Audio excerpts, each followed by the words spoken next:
This event has attracted a total number of 29 participants from different colleges, schools, and directorates. And they include 22 young career research members of academic staff and 7 postgraduate students from different colleges and directorates. Mr. Guest of Honor, we are happy to see that at least one representative from Mizengo Pinda Campus College has traveled a long distance from Katavi to attend this event.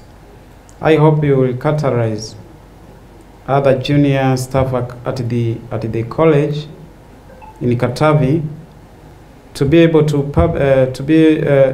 be good publishers of articles from research activities you will be conducting here.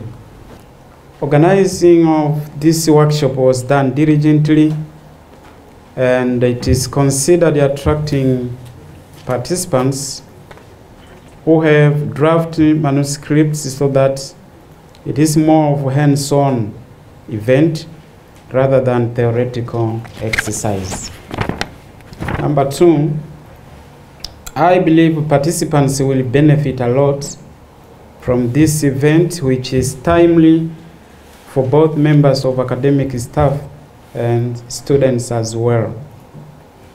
Number 3, for members of academic staff, I believe it is going to contribute to future progression along up the ladder, as one criterion of promotion is evidence of publications.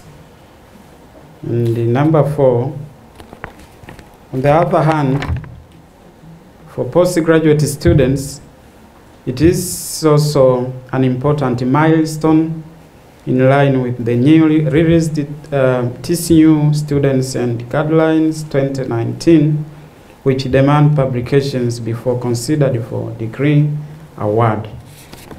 I therefore urge all participants to utilize this opportunity effectively by ensuring that they finalize and submit draft manuscripts to reputable peer-reviewed journals recognized by our university. Mr. Guest of Honor, let me also inform you that the management of Sokoine University of Agriculture has committed a total of Tanzanian shillings 17 million, which came from internal generated funds. We thank you in your capacity as Vice Chancellor and the accounting officer of the university for having approved this support so that it can contribute to enhancing publication capacity of Sokoine University of Agriculture affiliated staff and postgraduate students. It is my sincere hope that this investment will bear fruits in contributing to improve the ranking of SUA in future. I'm happy to learn that the workshop program has accommodated training on writing policy briefs and popular versions intended for policy and public engagement.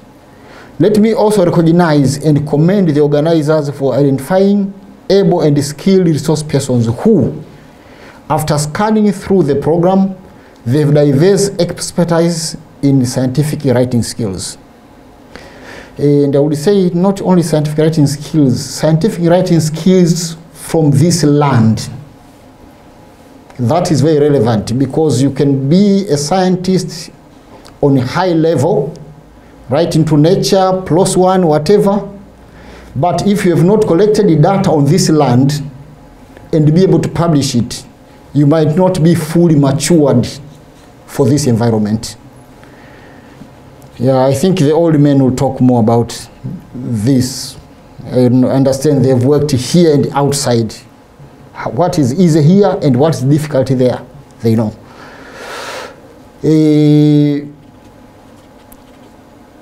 This is evidenced by their academic publication record in high impact and respected local, regional, and scientific peer-reviewed journals.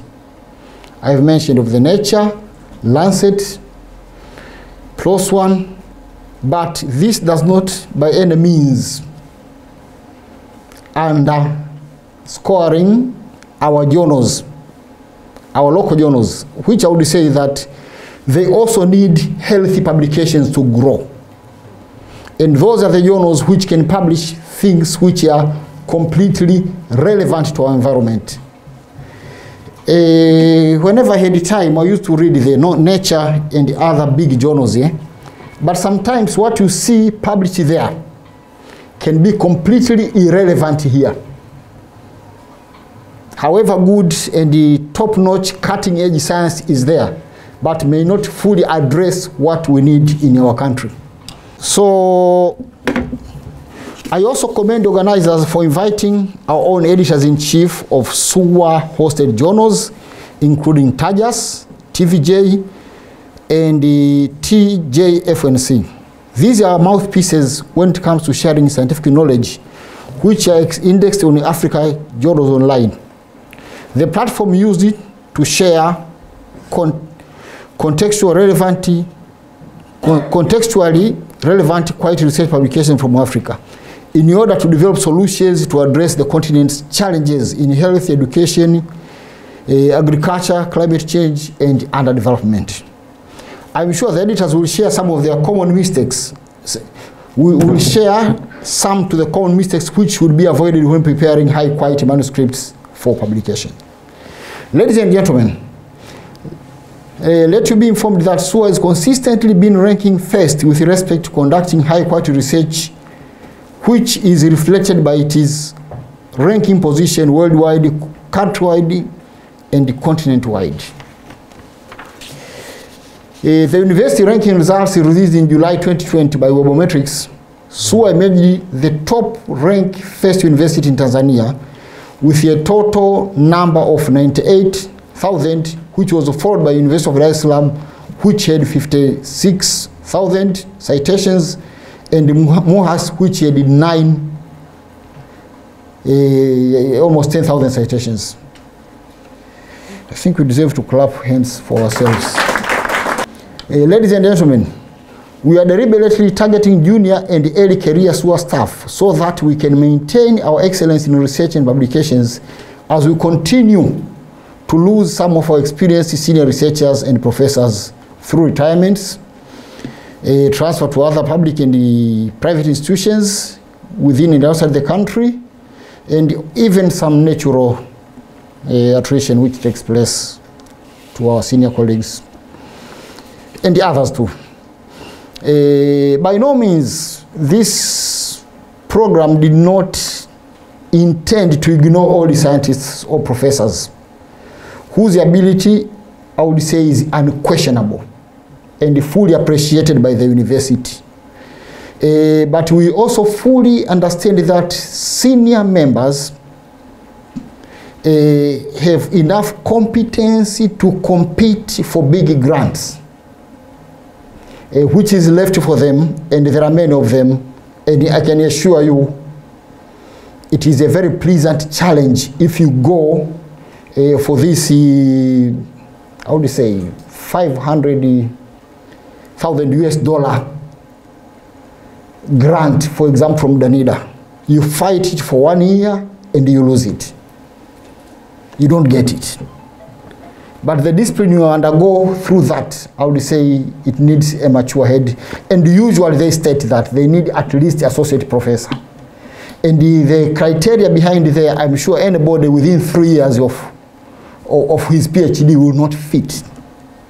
So we leave with our senior member to mentor our local people here, but they still have opportunity to compete internationally. And I'm sure we have a good number of competitors at the international level. So please, I've seen the discussions on the internet. I would say that our senior members should continue to show the way beyond the borders and show the ways to the young people within the borders.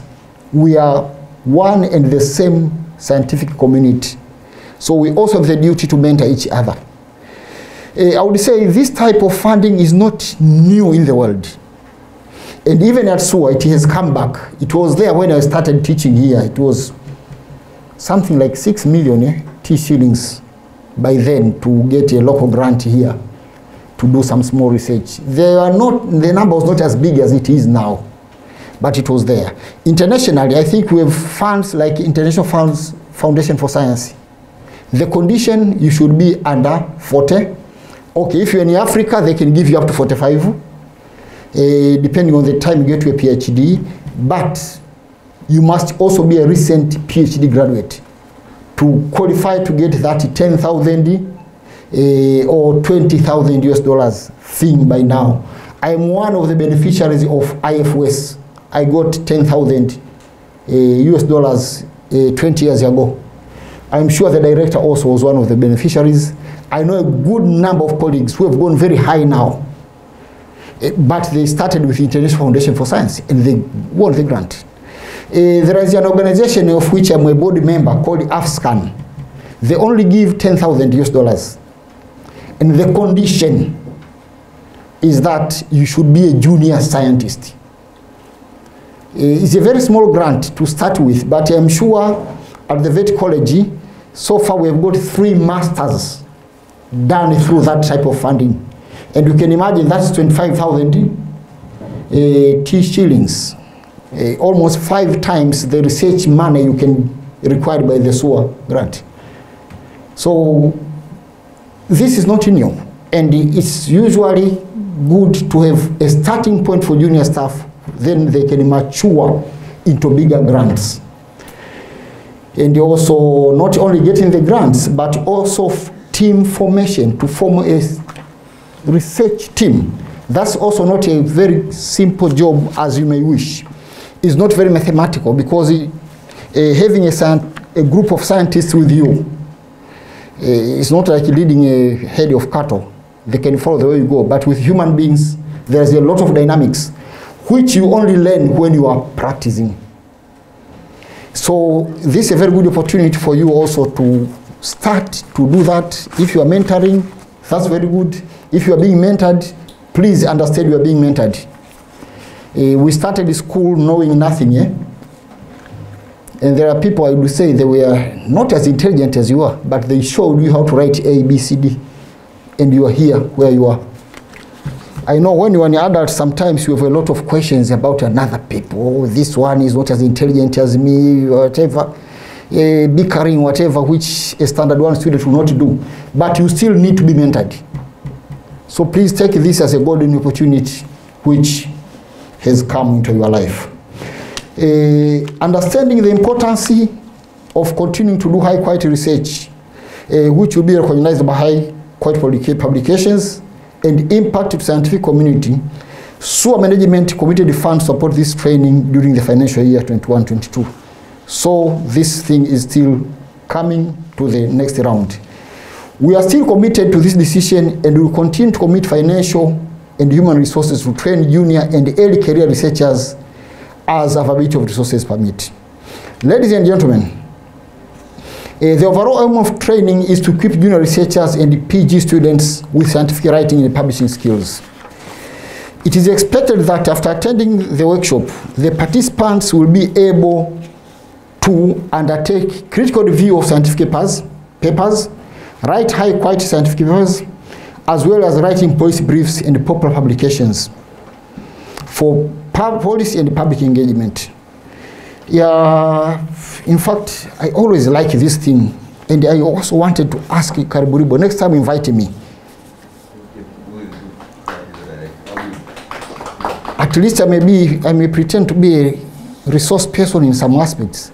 I know Kashagil will present, but I like to share my experience in writing. Yeah, the news media people normally talk of 6 W's, Do we have media people here? You talk of 6 W's, 5 W's plus H. 5 W's plus H. We do exactly in science, but I don't know if we have all been instructed that you should always state what, who, where, when, why, and how. That is what entails a scientific paragraph. Yeah, I can contribute, I think, very well in the introductions and discussions. Because sometimes, with my experience, I've worked with the students. The student bring you a discussion, and you see, he quotes very well. Right, but if you go through, you find there is a lot of deficiency, either in the grammar, if not in the grammar, what was supposed to be cited. When did it come out? Sometimes you can cite a paper written in 1970. If it is a medical drug in animals, whatever, maybe it is already obsolete. That's outdated. There are things which the supervisor or mentor, you should instruct a student to go along that line. With my experience, okay, you get a student to instruct now, you should have a message in a paragraph. And a paragraph should contain at least a certain number of sentences so that you can have a message. Sometimes you get a paragraph with 2 lines. Then you tell a student to go and write this way. And very unfortunate. Sometimes I got students crying. You see a student going there, taking a handkerchief and wipe their face and go out. Crying, eh? Not once. Okay, that was the students. I thought, okay, these are still undergoing. But I've also worked with some staff members. We start now the discussion. We write paper, and I'm telling you now, my colleague, go and correct this, put it this way, put it this way, put it this way. Rewrite all paragraphs in this format. Then, out of blue, you find the paper already published, without coming back to you. Were your comments all taken on board? Or were they boring? Oh, sometimes you say, now, if I tell this colleague, please go and remove my name from the publication. That's a knife in the heart, yeah? You will not now again build that person to be a scientist. He will despair, which is also dangerous. We should not culture other people to that. They can, because if you say, remove my name from publication, or I write myself to the journal, if you on the other side of the pitch, I think you understand what it means. But the thing is that we need to grow up. I would say that we should mature into scientists instead of forcing the way into becoming a scientist or a professor. So I would like that, I think Kashagiri, we have taken some notes. Construction of the paragraph. I've seen academic members of staff, I'm telling you, submitting a paper, a paragraph of introduction with 2 lines. Sometimes 1 sentence. And you say, was it a typographical error or whatever? But this is how a person thinks it should be done. So this is internal, my colleagues. Right. Kuna vitu vya jikoni. These are ours. But please take this positively. And whenever you go, try to teach your students to do the best practices. Honor, we thank you very much for the guidance that you have given to us and the excellent speech that you have given to us and the guidance as regard to the writing and the issues pertaining to maintaining excellence in research. And also you have highlighted on the importance of ensuring that we maintain excellence in research as it has been attested by the ranking that so far we have been to. And I really want to commend the university for that, and also members of academic staff who have been involved really in making sure that we maintain excellence in research and do put up some very good publications. We thank you very much for your guidance as regarding to the funding that SUA has set aside to support the research at SUA, and also your good example in drawing some inferences from the past experiences, because we have been receiving some emails, some are saying they've been left out under the SUA score and all kind of issues. But in actual sense, there was a meant for mentoring. And maybe I should also emphasize, as the guest of honor has also put it up. Nobody has been left behind. Be a mentor. Mentor the younger Erica researchers, mentor the junior, so that they also attain the same level as you are. So nobody has been left behind, but it's just a mechanism on how we have approached that. I thank you really, guest of honor, for emphasizing on that, but also for making some inference as regarding to the past experience that we have gone through. And that is really a good achievement and also a milestone that we have also to kind of follow. We thank you very much for the assurance to commit more support in terms of resources to support this kind of scientific writing. And let me, on behalf of the participant, assure you that we take your kind words and we shall work on them. And let's make a testimony at the end that we achieve and we live by your words.